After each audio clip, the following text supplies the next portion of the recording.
Bienvenue sur ma chaîne Le Monde de la Science-Fiction. N'oubliez pas de liker et de vous abonner à la chaîne. La chaleur étouffante pesait sur la jungle comme une malédiction. 6 guerriers à la peau bleue se déplaçaient entre les arbres, avec la grâce mortelle des prédateurs nés. Leur cible avançait seule, vulnérable, apparemment inconsciente du danger. Capitaine Zara observait l'humain solitaire à travers son viseur optique, les lèvres pincées en une expression de dédain calculé. « Un seul survivant », murmura Kailos, son lieutenant fidèle, en rejoignant sa position. Sans armes apparentes. Trop facile pour être honnête. Zara secoua la tête avec un sourire cruel. Les capteurs thermiques révélaient tous les détails nécessaires. Un mâle humain, seul, progressant lentement dans la végétation dense. Aucun équipement militaire détectable, aucun dispositif de communication. Juste un corps fragile abandonné par la guerre. « Regardez-le », dit-elle en pointant du doigt. « Il ne court même pas. Pathétique. » L'humain offrait effectivement un spectacle misérable. Ses vêtements n'étaient plus que des lambeaux accrochés à un corps amaigri. Il boitait légèrement, favorisant sa jambe droite. La crasse couvrait sa peau exposée et ses cheveux formaient des touffes emmêlées. Pourtant, quelque chose dans sa démarche trahissait une détermination silencieuse. « Si c'est un appât » insista Kailos, dont la prudence avait sauvé leur escouade d'innombrables embuscades. Zara balaya l'objection d'un geste agacé. « Non, c'est simplement un traînard, trop lent pour suivre le retrait. » Elle sortit de sa cachette, ses soldats formant un arc défensif derrière elle. L'humain s'immobilisa, sans surprise ni terreur visible. Il attendait, simplement. « Trop lent », lança Zara assez fort pour que sa voix porte. « Même avec une longueur d'avance, tu ne pourrais rien esquiver. » L'homme haussa les épaules avec une désinvolture troublante. « Et si je fermais les yeux ? Ça rend les choses plus simples, en fait. » Plusieurs soldats ricanèrent devant cette bravade apparente. Le sourire de Zara s'élargit, cruel et confiant. « Très bien. 12 flèches simultanément. Si tu survis, j'admettrai que tu vaux quelque chose. » L'humain se déplaça vers le centre de la petite clairière. Il ferma les yeux et écarta légèrement les bras, comme pour sentir le vent sur sa peau. « Prêt ?» demanda Zara en faisant signe à son escouade de préparer leurs arbalètes. « Toujours », répondit l'homme d'une voix étonnamment calme. Au commandement de Zara, 12 projectiles d'entraînement aux pointes émoussées fendirent dans l'air. L'humain demeura immobile une fraction de seconde, puis bougea. Un pas de côté, une demi-rotation, une légère inclinaison de la tête. Chaque mouvement s'enchaînait avec une fluidité minimale et précise. Toutes les flèches manquèrent leur cible. Quand il rouvrit les yeux, plus personne ne riait. L'escouade était figée, armes toujours levées, les expressions basculant de l'amusement à la confusion, puis à l'inquiétude. Seul Zara conservait son sang-froid, bien que sa mâchoire se soit visiblement crispée. Elle le fixa intensément. « Refais-le », ordonna-t-elle dans un murmure. « Vous riez déjà », répondit-il doucement. « Je n'en ai plus envie. » Un sourire glacial étira les lèvres de Zara, tandis qu'une idée prenait forme. Elle retira son arbalète d'entraînement, une arme non létale utilisée pour l'humiliation des prisonniers. L'humain reprit sa marche lente, apparemment inconscient des 5 prédateurs qui suivaient chaque mouvement. Zara visa soigneusement, calculant résistance au vent et trajectoire, puis tira la première flèche. Elle siffla dans l'air, parfaitement dirigée vers l'épaule droite de l'homme, juste assez pour blesser et terroriser. Au dernier instant, l'humain pencha légèrement son corps vers la gauche. Le projectile le manqua de quelques centimètres à peine. Le front de Zara se plissa. Peut-être un coup de chance. Elle tira de nouveau, visant cette fois la cuisse gauche. L'homme se décala vers la droite, laissant la flèche passer inoffensivement. Quelque chose de froid s'installa dans l'estomac de Zara, mais l'orgueil la poussa à continuer. Une après l'autre, elle décocha les 10 flèches restantes, chacune sous un angle différent, chacune avec une précision mortelle si elle l'avait voulu. Et une par une, l'humain les évita toutes. La dernière flèche fila droit vers le centre de son dos.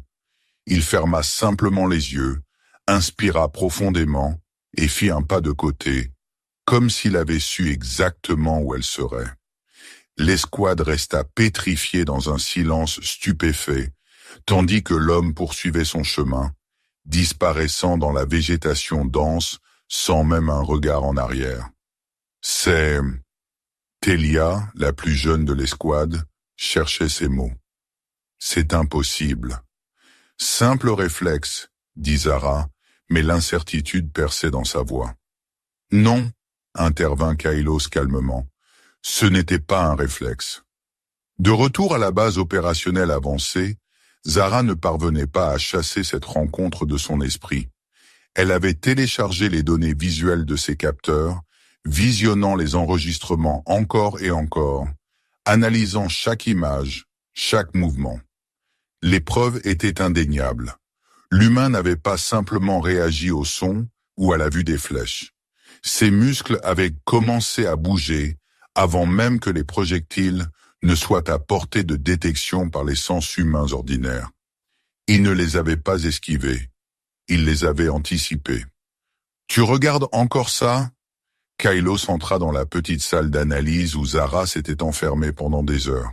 « Observe !» dit-elle sans même reconnaître sa présence autrement. Elle pointa l'affichage holographique où les images défilaient au ralenti. Image par image, ses muscles commencent à se contracter avant que la flèche ne quitte mon arme. Kailos se pencha, les sourcils froncés en étudiant l'image. C'est troublant.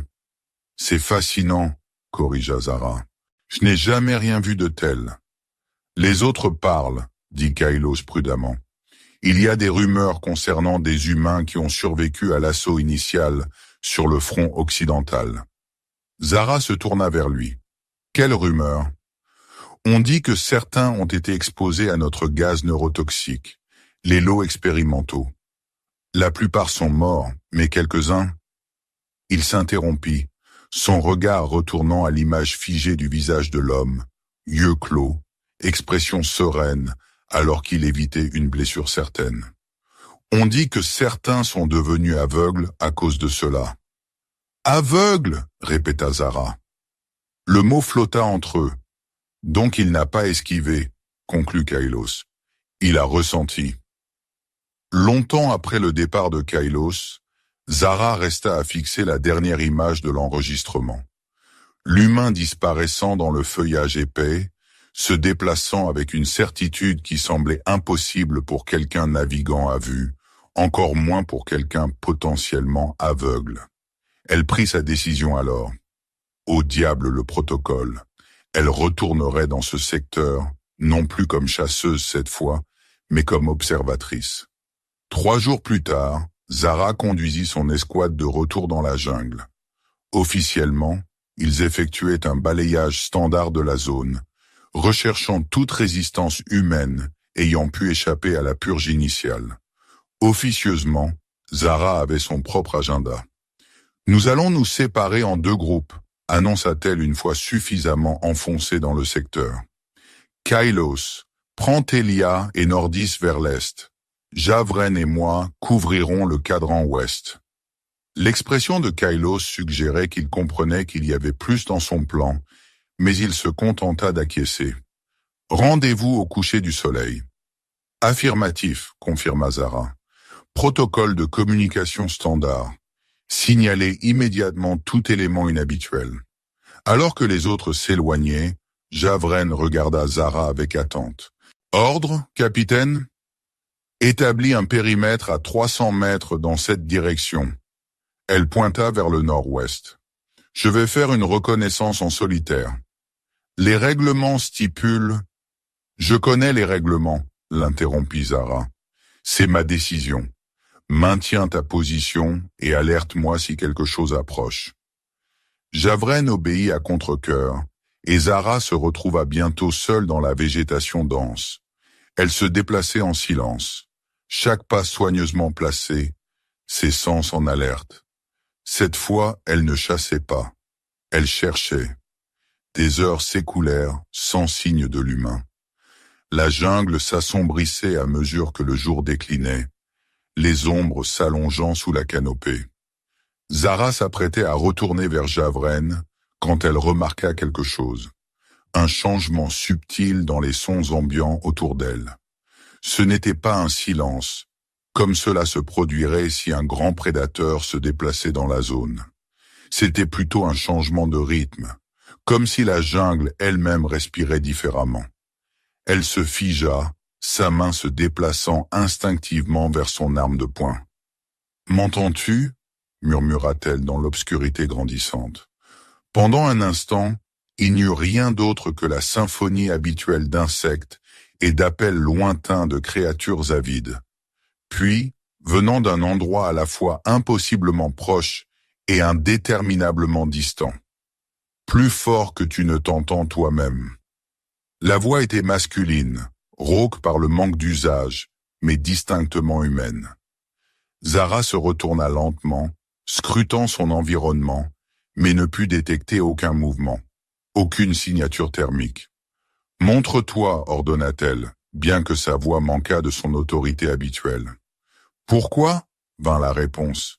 « Tu vois déjà trop et comprends trop peu. » Zara déglutit, trouvant sa gorge étrangement sèche.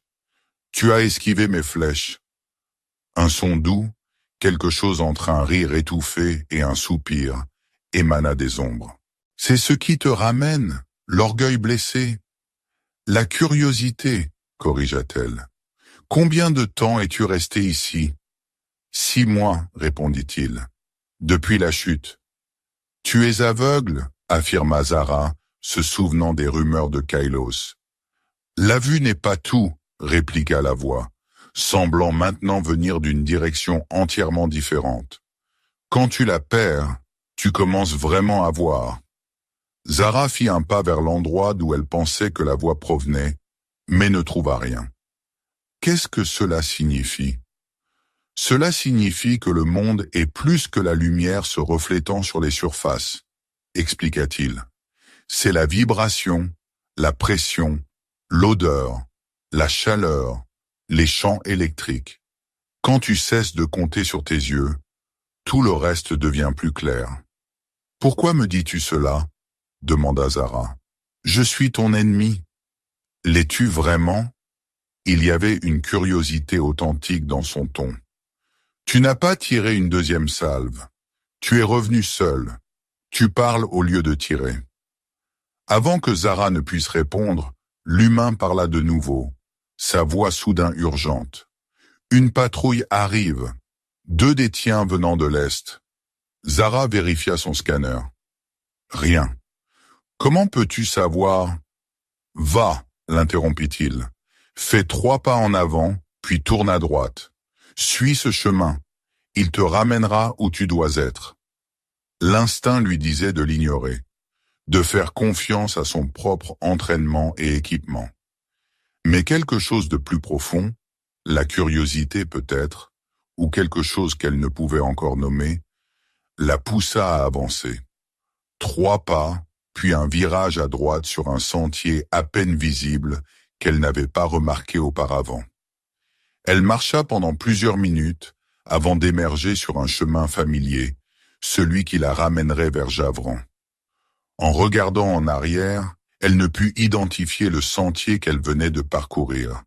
C'était comme s'il n'avait jamais existé.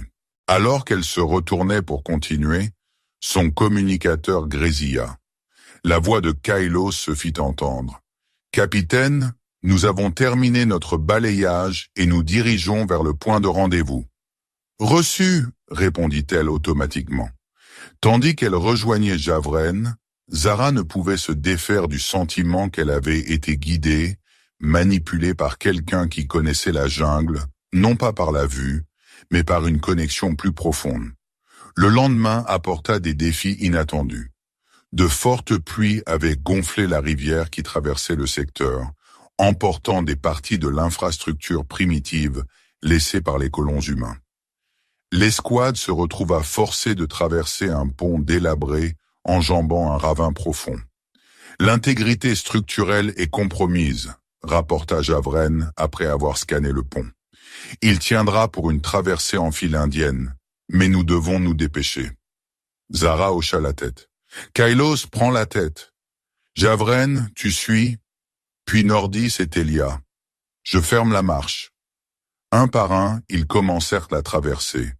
Le pont oscillait dangereusement sous leur poids, le métal ancien grinçant en protestation. À mi-chemin, un craquement sonore fendit l'air. « Bougez !» cria Zara, mais c'était trop tard. Le pont céda sous eux, se déchirant dans une cacophonie de câbles qui claquaient et de bois qui éclataient. Zara bondit en avant, parvenant à saisir une section encore intacte de la rambarde, alors que le monde s'effondrait sous ses pieds. Les autres avaient réussi à traverser, mais elle restait suspendue au-dessus du ravin, la rivière déchaînée loin en dessous. « Capitaine !» Le cri de Kailos l'atteignit à peine par-dessus le rugissement de l'eau et le grincement de la structure défaillante. « Restez en arrière !» appela-t-elle. « Tout va s'effondrer. » Elle tenta d'activer sa balise d'urgence, mais l'impact avait endommagé son équipement. Pas de communication, pas de renfort. Sa prise glissait, ses doigts s'engourdissant à cause de la tension et du métal froid. Alors que sa force commençait à faiblir, quelque chose d'inattendu se produisit. Une main surgit d'en bas. Pas de son équipe de l'autre côté, mais du ravin lui-même. Une main humaine saisissant son poignet avec une force surprenante. En baissant les yeux, elle le vit. L'humain aveugle, perché sur une corniche étroite qu'elle n'avait pas remarquée. Son visage tourné vers elle, bien que ses yeux restent pas fermés. « Lâche prise, dit-il, sa voix calme et ferme. Je te tiens. » Tous ses instincts hurlaient de ne pas faire confiance à un ennemi. Pourtant, quel choix avait-elle? Zara lâcha sa prise sur la rambarde et se sentit descendre lentement et précisément sur la corniche à côté de lui. Pendant un moment, ils restèrent là en équilibre précaire, le pont continuant de se désintégrer au-dessus d'eux, son escouade criant frénétiquement depuis l'autre côté. « Par ici, dit-il, la guidant le long de la corniche vers un sentier étroit taillé dans la paroi du ravin. « Tu étais à proximité tout ce temps ?» demanda Zara alors qu'il progressait prudemment sur le chemin. « Vous êtes bruyant, » répondit-il simplement. « Je savais que tu tomberais avant que le pont ne le fasse. » La réalisation la frappa. « Alors tu attendais que cela se produise. Tu savais que cela arriverait. » Il ne répondit pas directement, continuant à la guider vers le bas jusqu'à ce qu'ils atteignent un sol solide au fond du ravin, bien à l'écart de l'eau tumultueuse. « Pourquoi m'aider ?» demanda-t-elle finalement.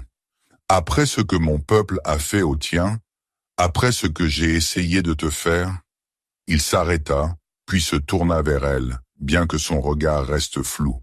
« Tu as été la première qui n'a pas tiré une deuxième flèche. » Avant qu'elle ne puisse répondre, il inclina légèrement la tête comme pour écouter quelque chose au loin. « Ton équipe se déplace le long de la crête, essayant de trouver un moyen de descendre vers toi. Ils seront là bientôt. » Il commença à s'éloigner, retournant vers la jungle. « Attends, » appela Zara. « Ton nom ? Au moins dis-moi ton nom. » Il hésita. « Nathaniel. Mon nom est chez Nathaniel. » Et puis il disparut, s'évanouissant dans les sous-bois avec la même certitude qu'elle avait observée auparavant, se déplaçant comme si l'obscurité et la lumière ne faisaient aucune différence pour sa navigation.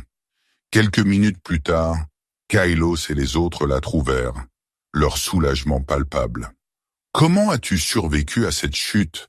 demanda Telia, les yeux écarquillés. Zara regarda en arrière vers l'endroit où Nathaniel avait disparu. « J'ai eu de l'aide, » dit-elle simplement. « De l'aide de qui ?»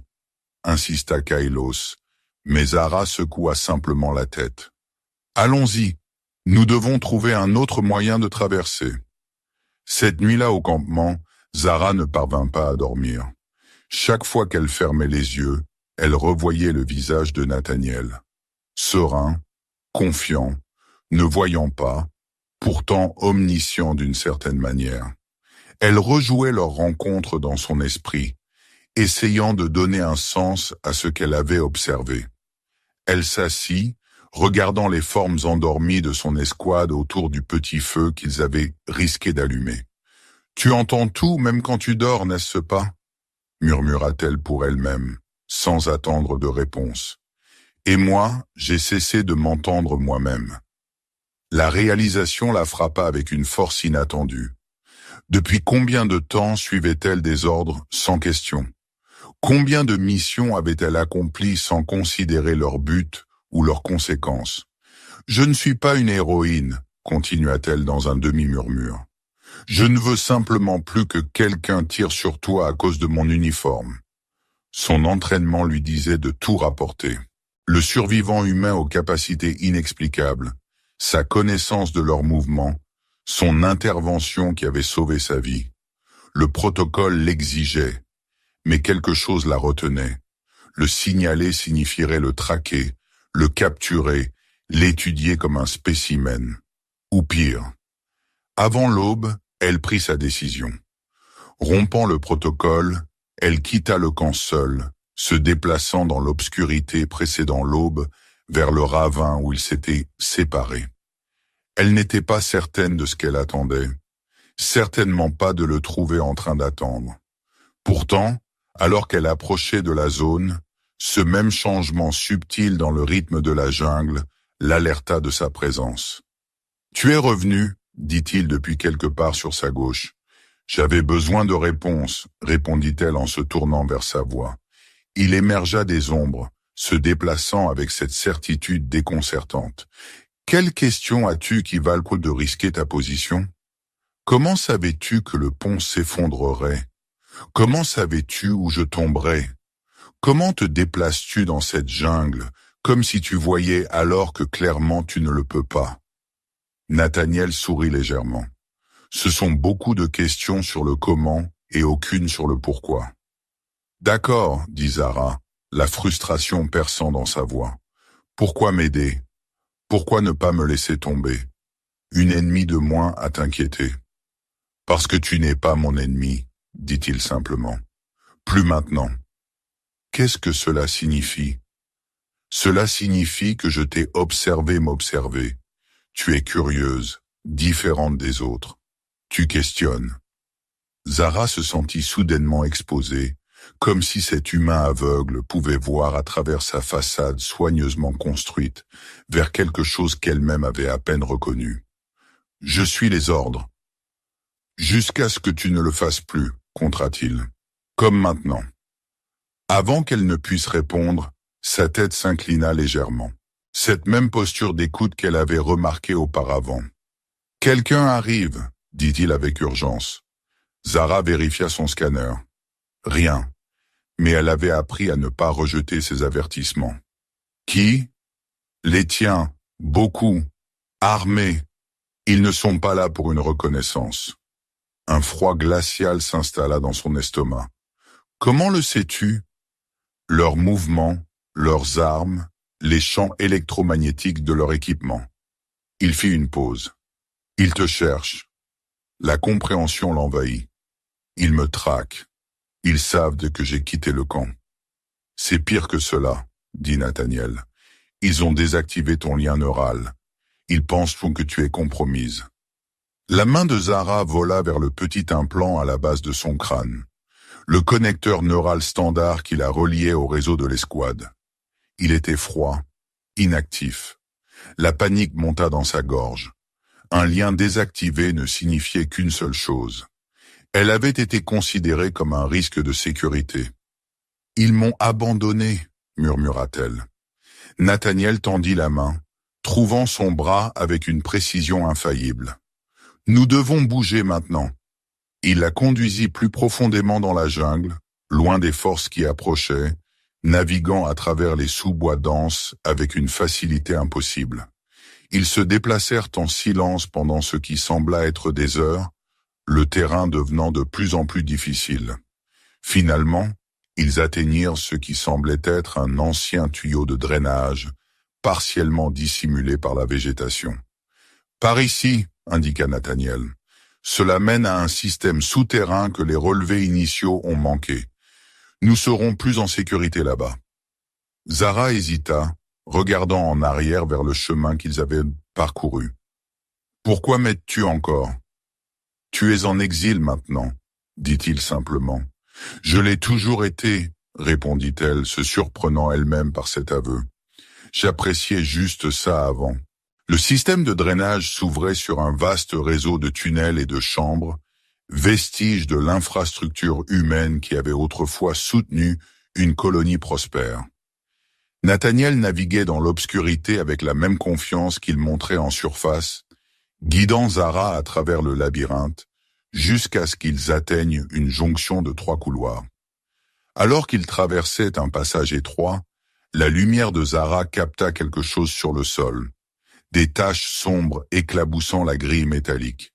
Elle s'agenouilla, passant ses doigts sur la surface. « Du sang, dit-elle tranquillement. Sang humain, séché, pas plus d'1 semaine. » Nathaniel s'arrêta, sa tête inclinée comme s'il écoutait les murs eux-mêmes. Il y avait d'autres ici.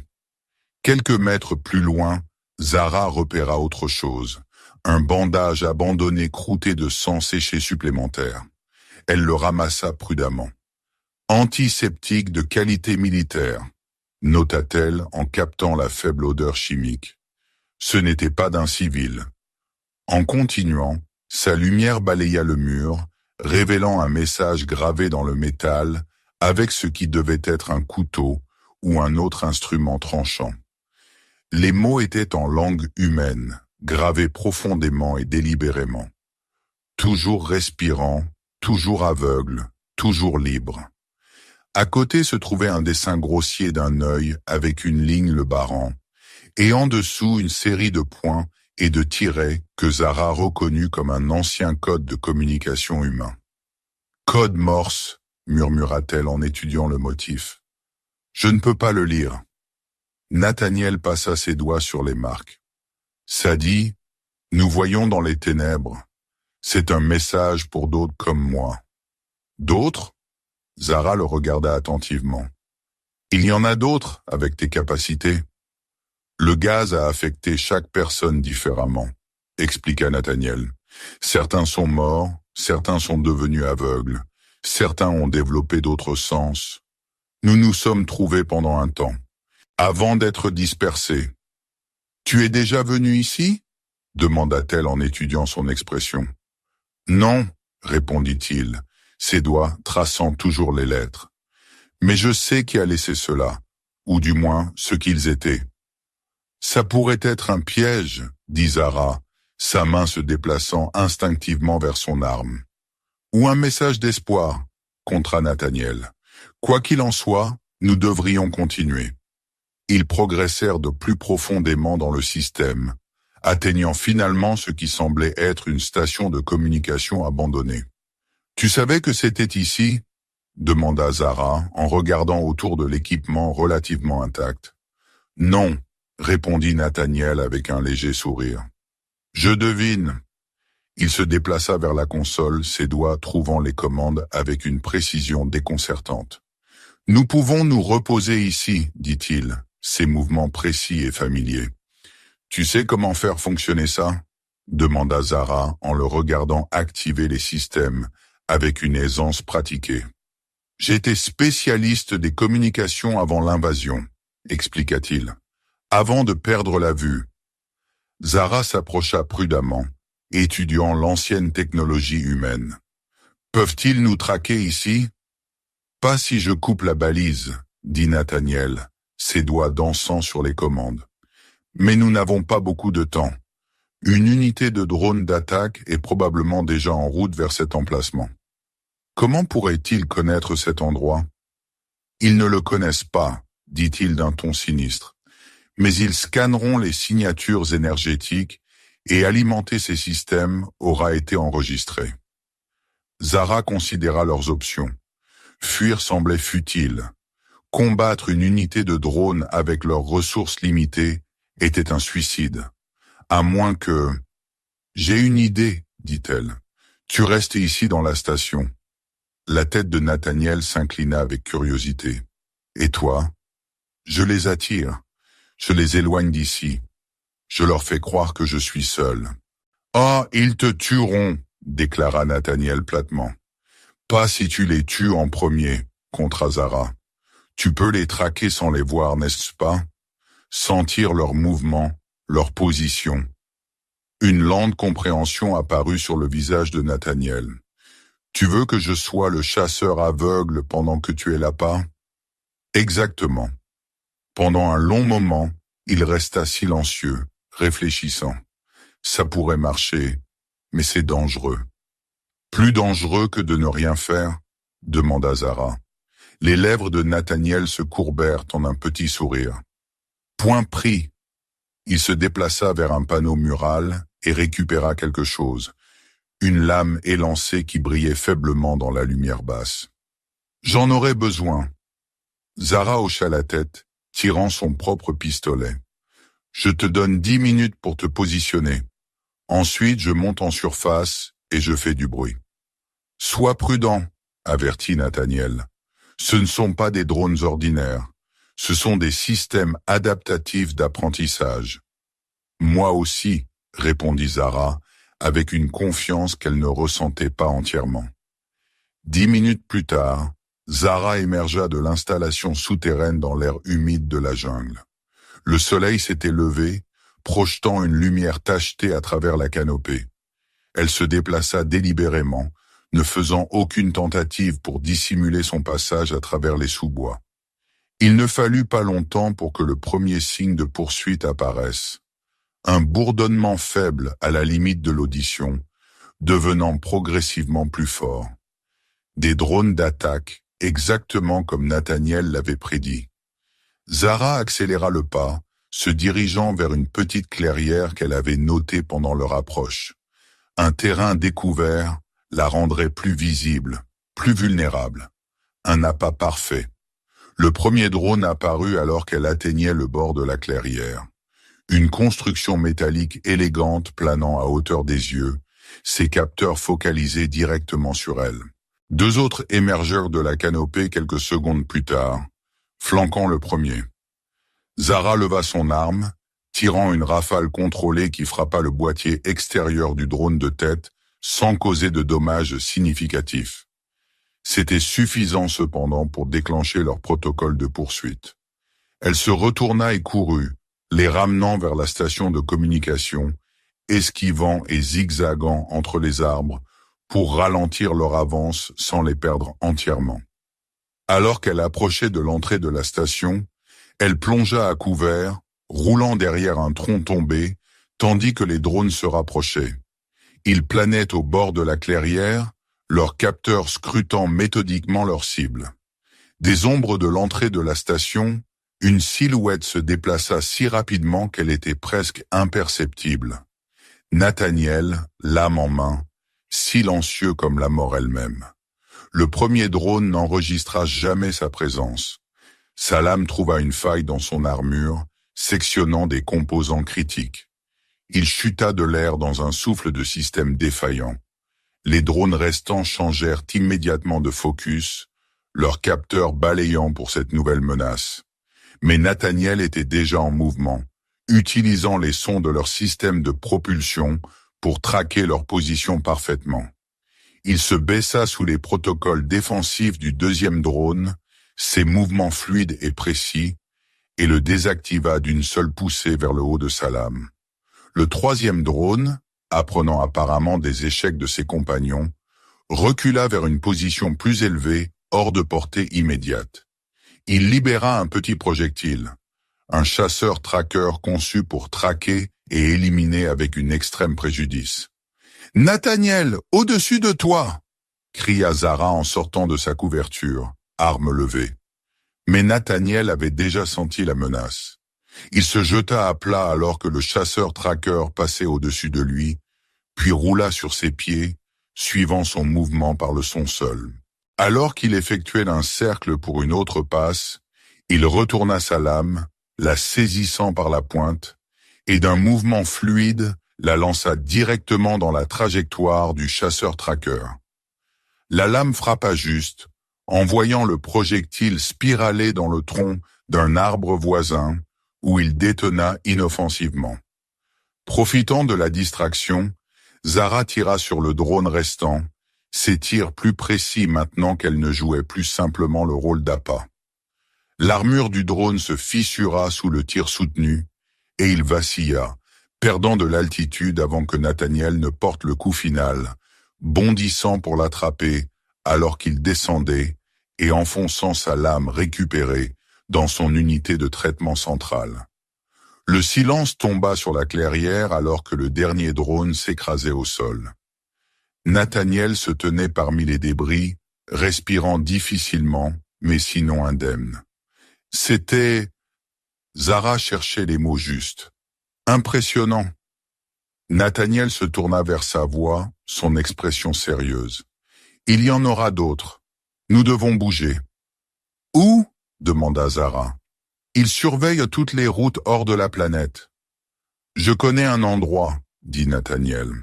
Mais d'abord, nous devons nous assurer qu'ils ne peuvent pas nous traquer.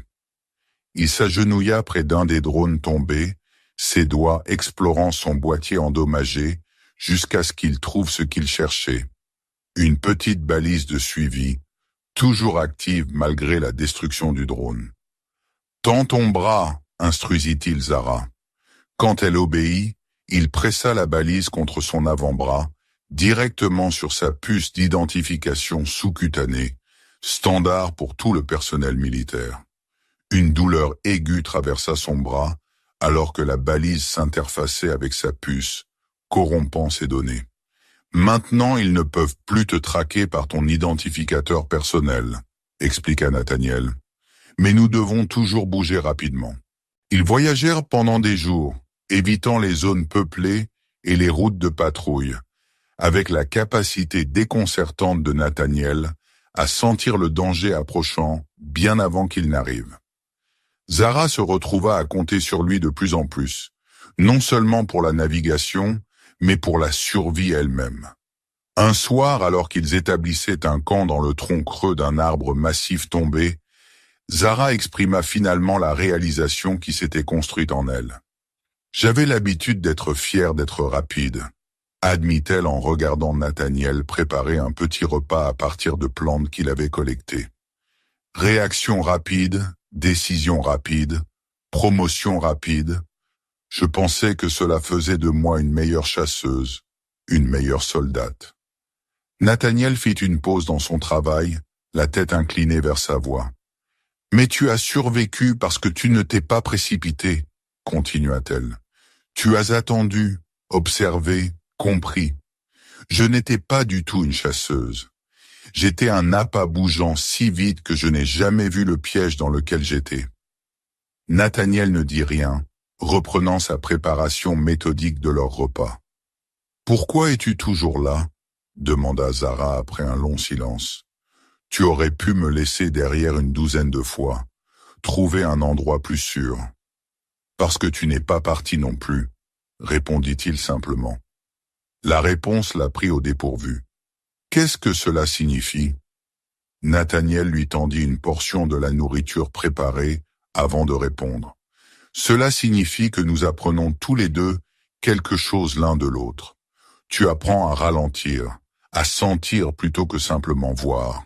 Et moi, je me souviens de ce que c'est que de ne pas être seul. » Zara considéra cela alors qu'ils mangèrent dans un silence complice. Pour la première fois depuis son exil, elle ressentit un étrange sentiment de paix.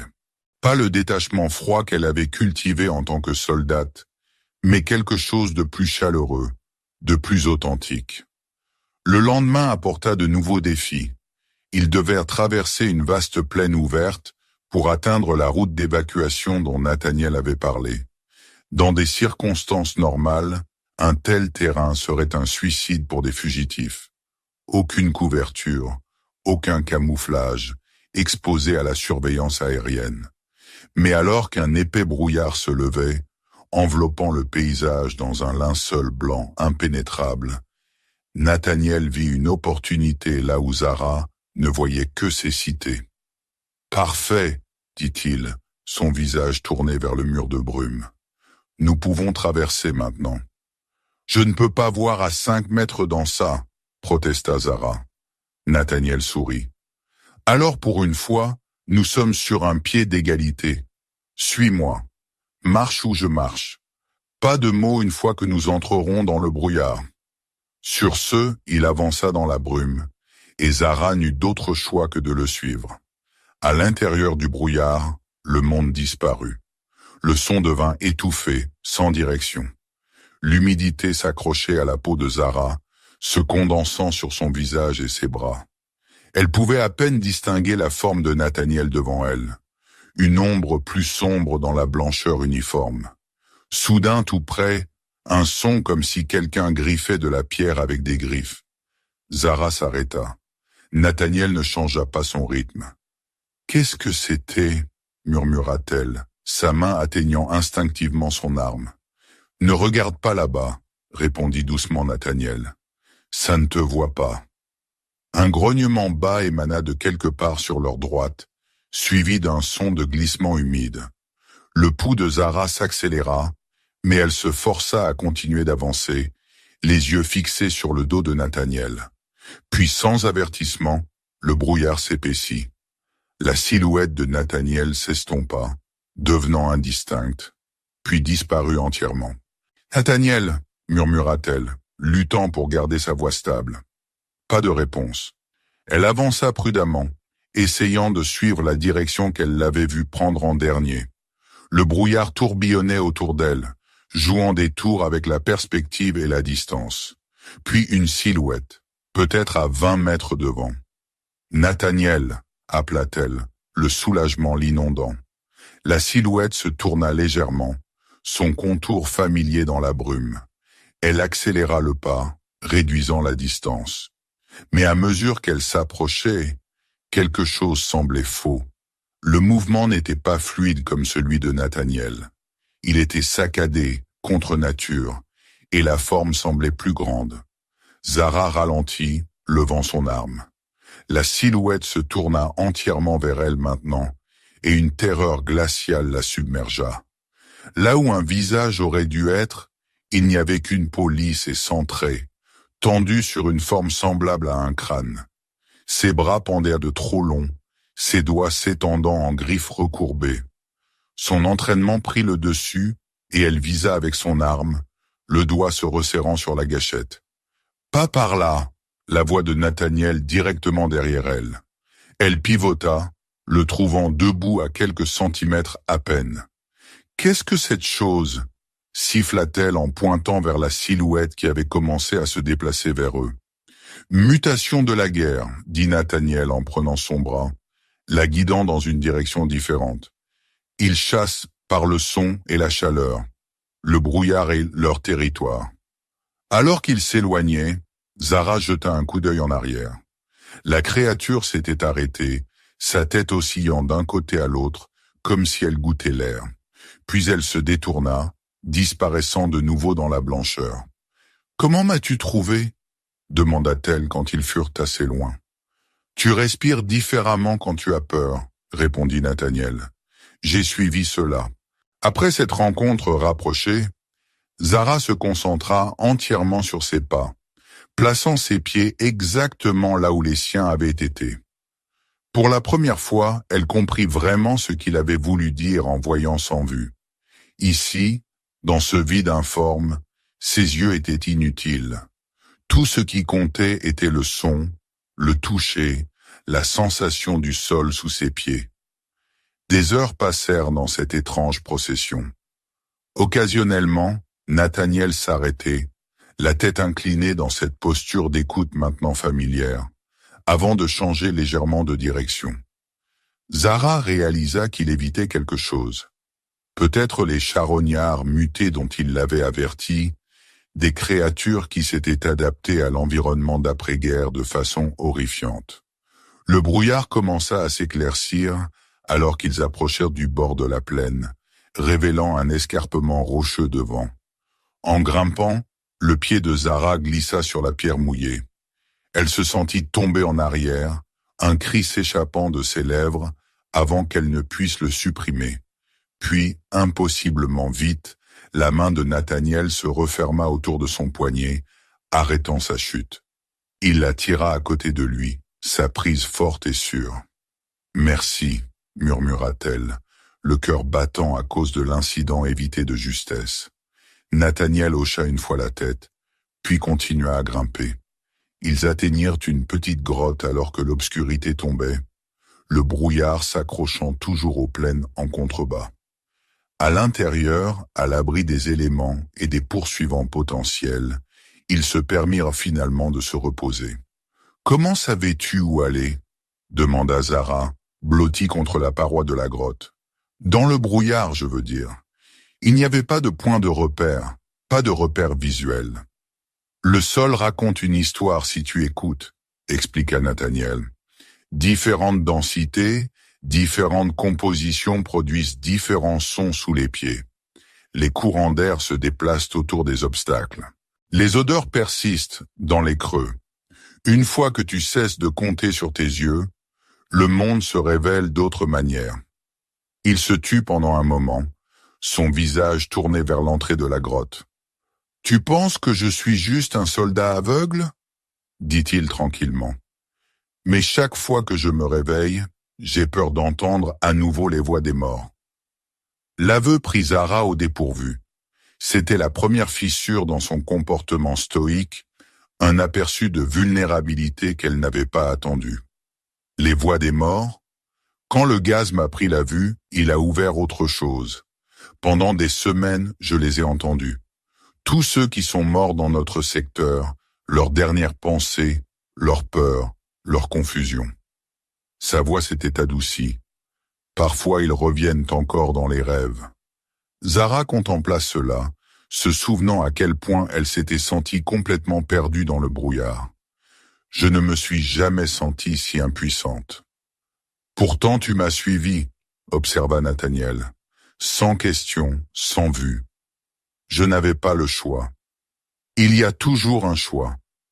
Le silence tomba entre eux, brisé seulement par le doux crépitement de la pluie qui avait commencé à tomber dehors. Finalement, Zara posa la question qui s'était construite depuis leur première rencontre. « Es-tu toujours humain ?» L'expression de Nathaniel resta impassible. « Es-tu toujours une guerrière ?» La question frappa plus profondément que Zara ne s'y attendait. L'était-elle? Elle avait abandonné son poste, son peuple, sa mission. Elle aidait un ennemi, une cible qu'elle avait autrefois essayé d'humilier et de blesser. « Je suis celle qui regarde mais ne voit pas, » admit-elle. « Tu es celui qui est aveugle mais guide. » La main de Nathaniel trouva la sienne dans l'obscurité, un toucher doux qui la surprit par sa chaleur. « Alors peut-être devenons-nous tous les deux quelque chose de différent de ce que nous étions. » 2 jours plus tard, ils atteignirent la route d'évacuation, une ancienne zone d'atterrissage utilisée pendant la colonisation humaine initiale, maintenant depuis longtemps abandonnée. Selon Nathaniel, elle ne figurait sur aucune carte actuelle, militaire ou civile. Elle représentait leur meilleure chance de disparaître complètement. Mais alors qu'ils approchèrent de la clairière où la zone d'atterrissage était située, Nathaniel se figea soudainement. « Qu'y a-t-il » murmura Zara, instantanément en alerte. « Ils sont ici, » dit-il, sa voix tendue. « Une unité tactique complète. Armes lourdes. Ils attendaient. » Le cœur de Zara se serra. « Comment ont-ils trouvé cet endroit ?»« Ils ne l'ont pas trouvé, » répondit Nathaniel d'un ton sinistre. « Ils nous ont trouvés. Nous avons été suivis depuis l'attaque des drones. » La compréhension envahit Zara. « La balise que tu as utilisée pour corrompre ma puce d'identification, ce n'était pas qu'un tracker, c'était un émetteur. Ils ont suivi notre route, anticipant notre destination. » L'expression de Nathaniel se durcit. « Nous devons changer de plan. » Mais c'était trop tard. Une voix résonna à travers la clairière, amplifiée par des haut-parleurs tactiques. « Chef d'escouade Zara, il vous est ordonné de vous rendre immédiatement. Le prisonnier humain sera pris en garde à vue. La conformité sera récompensée par la clémence. » Zara reconnut la voix. Commandant Drevos, son ancien supérieur, connu pour son efficacité impitoyable et son adhésion stricte au protocole. « Que faisons-nous » demanda-t-elle à Nathaniel, sachant déjà qu'il n'y avait pas de bonnes options restantes. Le visage de Nathaniel était sinistre mais résolu. « Quoi qu'il arrive, ne les laisse pas me prendre vivant. Ce que je peux faire, il l'armerait, créerait d'autres comme moi. » Zara hocha la tête, comprenant les implications. Puis, prenant une décision qui la surprit elle-même, elle s'avança dans la clairière. « Commandant Drevos » appela-t-elle, laissant Nathaniel dissimuler dans la lisière des arbres. « Je souhaite parler. » Il y eut un moment de silence, puis « Approchez lentement, bras visibles. » Zara obéit, marchant régulièrement vers le centre de la clairière, où elle pouvait maintenant voir l'unité tactique positionnée. 12 soldats, tous lourdement armés, avec Drevos en leur centre. « Où est l'humain » exigea Drevos alors qu'elle s'approchait. « D'abord, je veux connaître les accusations portées contre moi, » répondit Zara, gardant sa voix stable. L'expression de Drevos était froide. Désertion, aide à un combattant ennemi, violation des accords de trêve. La peine est l'exécution. « Il n'est pas l'ennemi, » dit Zara assez fort pour que tous l'entendent. « Il a survécu à ce que nous ne supporterions pas un jour. » « C'est un violateur, » contra Drevos. « Il a rompu la trêve en restant dans une zone restreinte. Les protocoles sont clairs. Il doit être exécuté ou remis à la division de recherche. » Zara savait ce que cela signifiait. Dissection, expérimentation, un sort pire que la mort pour quelqu'un comme Nathaniel. Elle fit son choix alors, levant les mains pour retirer son casque, le symbole final de son allégeance, à une cause en laquelle elle ne croyait plus. « Toute ma vie sur commande, » pensa-t-elle. « En avant, en arrière, feu, et maintenant je choisis. » Elle laissa le casque tomber au sol dans un bruit sourd. « Alors je suis une violatrice aussi. » Les yeux de Drevos se plissèrent. « Tu abandonnerais tout pour lui ?»« Non, » répondit Zara, sa voix plus forte maintenant. Je resterai avec celui qui n'est pas parti quand je suis tombé. Pendant un long moment tendu, personne ne bougea. Puis Drevos leva la main, signalant à ses troupes de viser. « Dernière chance, Zara. Dis-nous où est l'humain, et tu pourrais encore vivre. » Mais avant qu'elle ne puisse répondre, une étrange immobilité tomba sur la clairière. Un par un, les soldats commencèrent à baisser leurs armes, la confusion évidente sur leurs visages. « Que faites-vous » exigea Drevos. « Maintenez vos positions. »« Ils ne peuvent pas t'entendre » vint la voix de Nathaniel, alors qu'il sortait de la lisière des arbres. « Et bientôt ils ne te verront plus non plus. » Comme sur signal, une brume épaisse commença à s'élever du sol, enveloppant la clairière en quelques secondes. Pas du brouillard naturel, autre chose. Quelque chose de contrôlé. « Qu'est-ce que c'est » cria Drevos en cherchant son arme de poing, alors que la visibilité diminuait rapidement. « L'autre chose qu'ils ont développée en moi, » expliqua calmement Nathaniel, en marchant vers Zara à travers la brume épaississante. « Pas seulement la perception, la projection, la capacité de perturber le traitement sensoriel chez les autres. » Zara regarda avec stupéfaction les soldats trébucher dans la confusion, incapables de coordonner, incapables de voir ou d'entendre les ordres de plus en plus frénétiques de leur commandant. « Nous devons y aller, » dit Nathaniel en prenant sa main. « Je ne peux pas maintenir cela longtemps. » Ensemble, ils se glissèrent au-delà des troupes désorientées, se déplaçant rapidement vers le bord de la clairière opposée d'où ils étaient entrés. Derrière eux, le chaos régnait, alors que l'unité tactique tirait aveuglément dans la brume, leur tir allant large, leur coordination complètement brisée. Ils coururent jusqu'à ce que les sons de confusion s'estompent derrière eux, jusqu'à ce qu'ils atteignent un marqueur de limite indiquant le bord de la zone restreinte, le terrain neutre au-delà duquel ni son peuple, ni les humains restants n'avaient revendiqué. « Vont-ils suivre » demanda Zara alors qu'ils faisaient une pause pour reprendre leur souffle. Nathaniel secoua la tête. Pas en territoire neutre. Les conséquences diplomatiques seraient trop graves. En plus, ajouta-t-il avec un léger sourire, ils ne peuvent pas traquer ce qu'ils ne peuvent pas percevoir. Où allons-nous maintenant? Demanda Zara en regardant le paysage inconnu s'étendant devant eux. En avant, dit simplement Nathaniel, pas comme des fugitifs, mais comme un nouveau type de survivant. 3 mois plus tard, des rumeurs commencèrent à se répandre dans les territoires contestés. Des histoires de passages sûrs apparaissant dans les zones mortes les plus dangereuses, des routes qui contournaient les patrouilles, évitaient les dangers naturels et menaient les réfugiés en sécurité vers un terrain neutre. Les gens les appelaient les sentiers aveugles, car ils étaient souvent impossibles à voir jusqu'à ce que vous soyez déjà dessus, et ils étaient mieux navigués par ceux qui faisaient confiance à plus que leur vision seule. Des cartes commencèrent à circuler parmi ceux qui cherchaient à fuir, montrant un chemin particulier marqué de 12 points distincts. Chaque point portait le nom d'une flèche. Pas les projectiles eux-mêmes, mais les constellations visibles dans le ciel nocturne, au-dessus de chaque emplacement. Ceux qui suivaient les sentiers aveugles parlaient de guides qui apparaissaient quand le besoin était le plus grand. Une femme à la peau bleue, aux yeux connaissants, et un homme humain aveugle qui bougeait, comme s'il pouvait voir le futur se dérouler devant lui.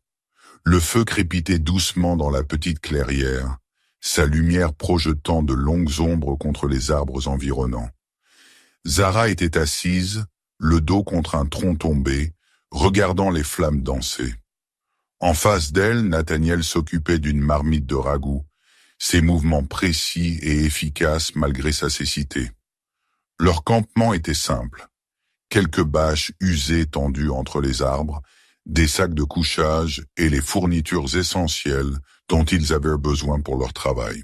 Situé à la lisière du territoire neutre, il était assez proche des zones restreintes pour servir leur but, mais assez loin pour fournir une certaine mesure de sécurité. « Ils sont en retard, » dit Zara, en jetant un coup d'œil vers le bord est de la clairière où le sentier émergeait de la forêt dense. « Ils arrivent, » répondit calmement Nathaniel. « La mère est blessée. Ils se déplacent plus lentement que prévu. » Zara avait depuis longtemps cessé de questionner comment ils savaient de telles choses. Dans les mois depuis leur évasion, elle avait été témoin de ses capacités devenir encore plus fortes, sa perception s'étendant au-delà de l'environnement immédiat pour englober de vastes étendues du paysage. Et elle aussi avait changé. La discipline militaire rigide qu'il avait autrefois définie avait cédé la place à un type différent de force, né de la patience, de l'écoute, de la compréhension du monde, de manière que son entraînement ne lui avait jamais enseigné. Un doux bruissement dans les arbres attira son attention. Elle se leva doucement, se déplaçant vers le bord de la lumière du feu, alors que 3 silhouettes émergeaient de l'obscurité. Un grand homme humain soutenant une femme boitant. Entre eux, une petite enfant, une fille de pas plus de 7 ans. « Bienvenue, » dit doucement Zara, prenant soin de ne pas les effrayer. La famille se figea à la vue de sa peau bleue, la peur traversant leur visage. « Tout va bien, » dit l'homme à sa famille. « C'est celle dont ils nous ont parlé. La boussole. » Zara tendit lentement la main. « Vous êtes en sécurité maintenant. Venez vous reposer. Mangez. » La femme hésita, son emprise se resserrant sur l'épaule de sa fille. L'enfant cependant fixait Zara avec une curiosité ouverte, plutôt que de la peur. « Tes yeux sont jolis, » dit soudainement la fille, « comme le ciel avant les étoiles. » Quelque chose de chaud et d'inattendu s'épanouit dans la poitrine de Zara. Elle s'agenouilla au niveau de l'enfant. « Comment t'appelles-tu »« Séna » répondit la fille. « Eh bien, Séna, tu as de très bons yeux, » dit Zara. « Venez, il y a de la nourriture et ensuite du repos. Demain, nous vous emmènerons pour le reste du chemin. » Alors que la famille s'installait autour du feu, acceptant des bols du ragoût fumant, Nathaniel vint s'asseoir à côté de Zara. « Tu as bien fait, dit-il tranquillement. Ils te font confiance maintenant. » « C'est toujours étrange, admit-elle. Être fait confiance par ceux qui me craignaient autrefois. C'est la nature du changement, répondit Nathaniel, pour eux et pour toi. Plus tard, après que la famille se soit endormie dans l'abri, Zara et Nathaniel s'assirent ensemble au bord du feu, regardant les braises rougeoyer. « Regrettes-tu parfois ?» demanda-t-elle. « M'avoir aidé ce jour-là au ravin, tout ce qui est venu après. » Nathaniel resta silencieux pendant un long moment. « Non, dit-il finalement. Il y avait un but là-dedans, dans tout cela. Et maintenant, quel est notre but ?» Il sourit légèrement. « Le même qu'il a toujours été, voir clairement, aider les autres à faire de même. » Zara regarda vers l'enfant endormi, Sénat, dont le visage au repos ne portait aucune des peurs ou de la lassitude qui avait marqué tant de réfugiés qu'ils avaient guidés. « Je ne suis plus une soldate, dit-elle doucement. Je suis une boussole, mais pas pointant vers l'avant, pointant vers l'intérieur. » Nathaniel hocha la tête, comprenant ce qu'elle voulait dire sans besoin d'explication. C'est la direction la plus importante. Alors que l'aube approchait, ils se préparèrent à bouger à nouveau.